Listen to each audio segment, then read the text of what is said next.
duty to stop a humanitarian crisis from unfolding. Do you agree with him? Well, it's the double standards that get me. There's more people being gunned down, innocent protesters, in Yemen, for example.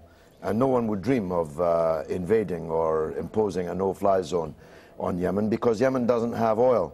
It's so transparently an attempt to protect British companies and other Western companies' massive investments in Libya that it is discredited in the Arab world. I saw your package saying there are Arab representatives at this meeting. Who are these Arab representatives?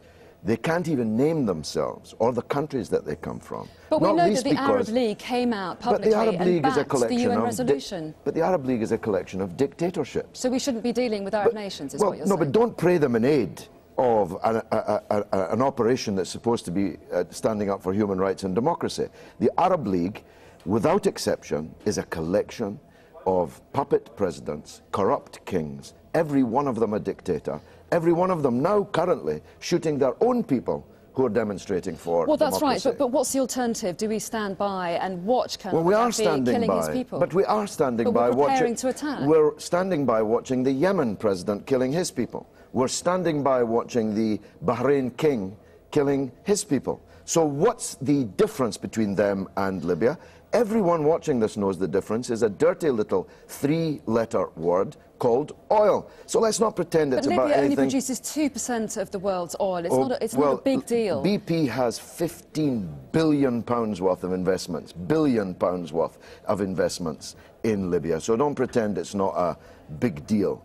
The truth is that we're not intervening in these other revolutions, but we are intervening in this for our own selfish interests. Now, that has two consequences. First of all, it generates more hatred and enmity against us around the world, and we will see that, believe me. Gaddafi, brute, armed brute, and buttressed brute by us and other Western countries, is not going to be any kind of blancmange. This is going to be a hotly contested military contest, and it will be contested not just in Libya. We're generating hatred for ourselves, terrorism, terrorist attacks all over the world against our interests. Why?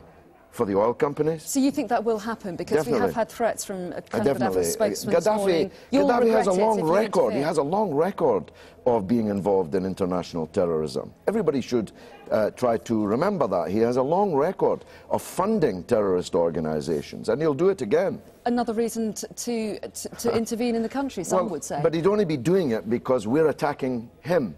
Mr. Blair and his grisly embrace of Gaddafi in the desert, which I hope people will endlessly replay in their minds.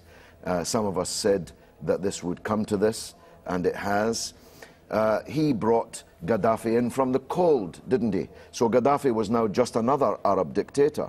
But if we start bombing and shelling and threatening to invade his country, you can be sure he'll fight back. So is that a reason not to do it? Because yes, we fear retribution? Well, why are we doing it, Anna?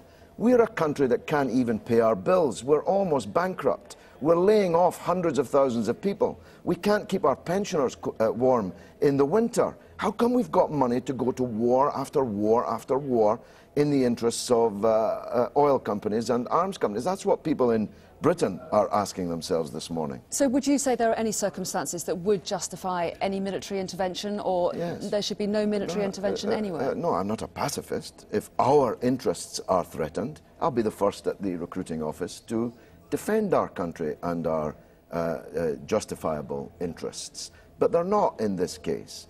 And if the neighbours of Libya are concerned about the turmoil that's being created by this dictatorship in their region, Tunisia and Egypt are perfectly entitled to take action to defend themselves, as Vietnam was, for example, against Pol Pot in Cambodia.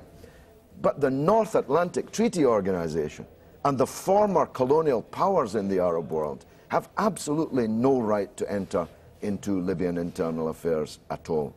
So my solution is let the Arabs sort this matter out. But British men and women and taxes being used to put one group of people in Libya in power rather than another, no thanks. George Galloway, thank you for coming in and sharing your views with us.